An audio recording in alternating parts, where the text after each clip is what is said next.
durante a tarde, você acompanhou aqui na Record News uma entrevista coletiva dada pelo ministro da Fazenda, o ministro Henrique Meirelles, e também o pessoal ligado ao Ministério da Fazenda. Obviamente, está todo mundo esperando.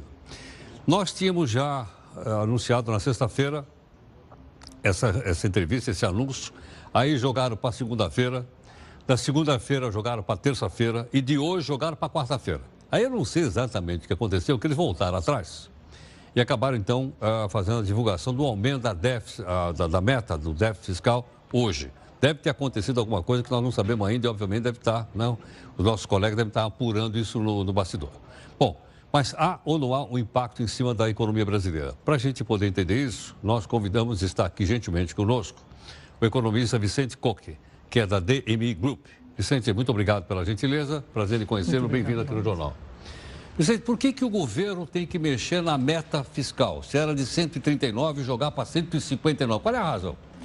Olha, a razão é que a atividade econômica ela está muito baixa e, consequentemente, a arrecadação também ela está menor. E todo o esforço que o governo vem fazendo na redução de despesas, ela não tem sido suficiente. Desta maneira, a diferença entre a receita, o que eles arrecadam, o governo arrecada, e o que ele gasta, tem uma diferença que estava em 139 bilhões e agora está sendo anunciada para um aumento de 159 bilhões. Agora, isso é o déficit fiscal. Então, se já está faltando 139, faltam 159. Onde é que o governo vai arrumar o dinheiro para poder cobrir esse rombo?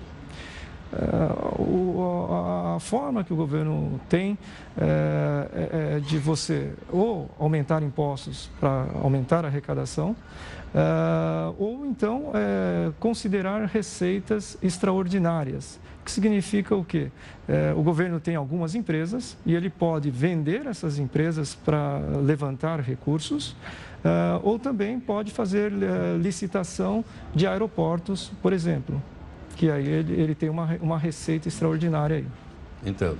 Tá. Agora, Vicente, no caso, por exemplo, do governo precisar buscar mais recursos, com isso aumenta a dívida pública, não aumenta, como é que fica? Sim, ela aumenta, a dívida pública está aumentando e com isso aumenta a vulnerabilidade do país. Como assim?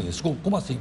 Como é que aumenta a vulnerabilidade do país? Porque você está aumentando o endividamento do país em relação à produção. E isso significa, tem uma expectativa no mercado que as agências de ratings, elas podem, eventualmente, fazer uma revisão negativa dos fundamentos do país. Essas agências de rating são aquelas agências internacionais que ficam analisando a economia do país.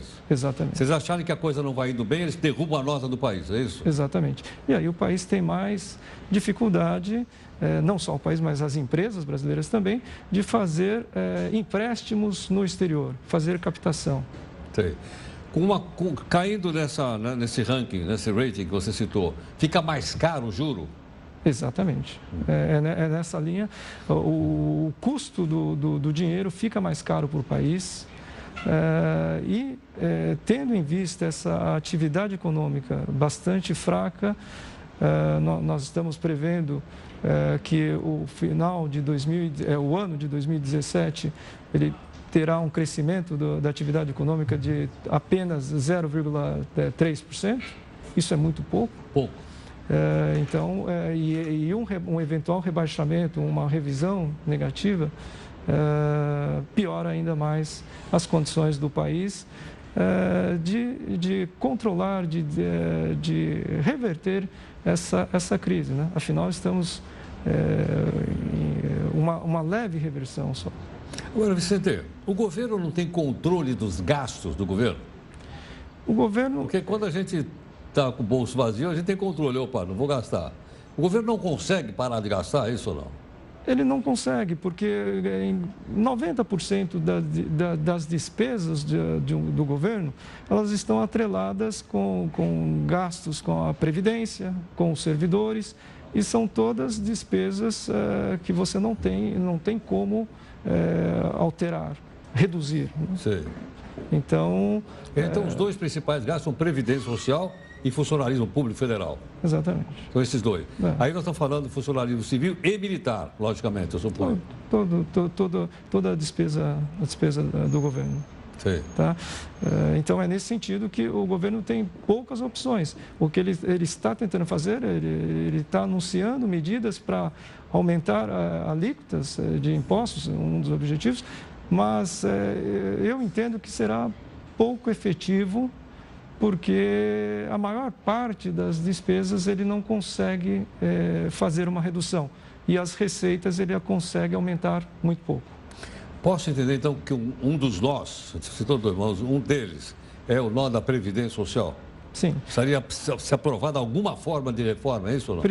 Precisa. Do jeito que está, não dá para segurar. Não dá. Precisa fazer uma reforma previdenciária, uma reforma tributária. E quando olhamos para 2018, tem uma expectativa de que em ano de eleição, talvez tenha um afrouxamento nas despesas. Quer dizer, o ano que vem você acha que nós vamos gastar mais do que nós gastamos esse ano?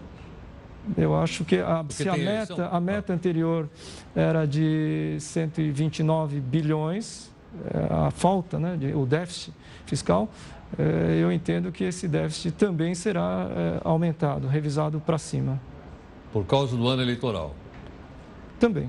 Também. E porque nós ainda não temos sinalizações de que a economia vai se recuperar mais fortemente, inclusive no ano de 2018.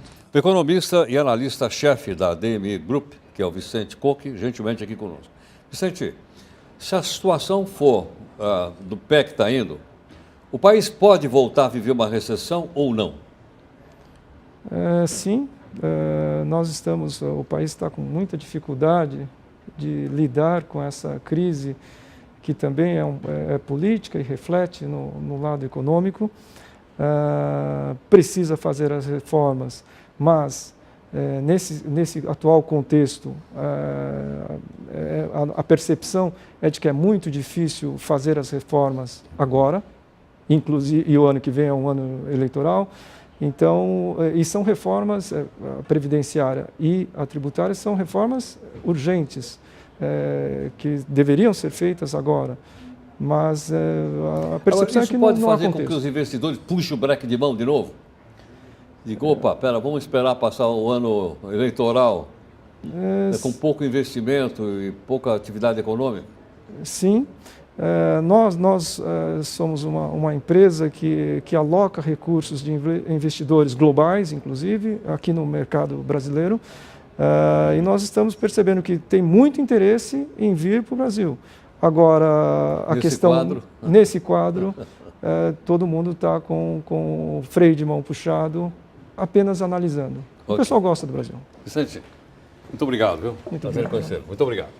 Bom, com a participação do economista-chefe do DMI Group, o Vicente Koch, aqui conosco, gentilmente, conversando um pouco para a gente, haja vista que você viu agora, pouquinho aqui, também a coletiva do ministro Meirelles, né, anunciando uma série de mudanças aí na parte financeira do país, com reflexo na parte econômica e na parte política, obviamente.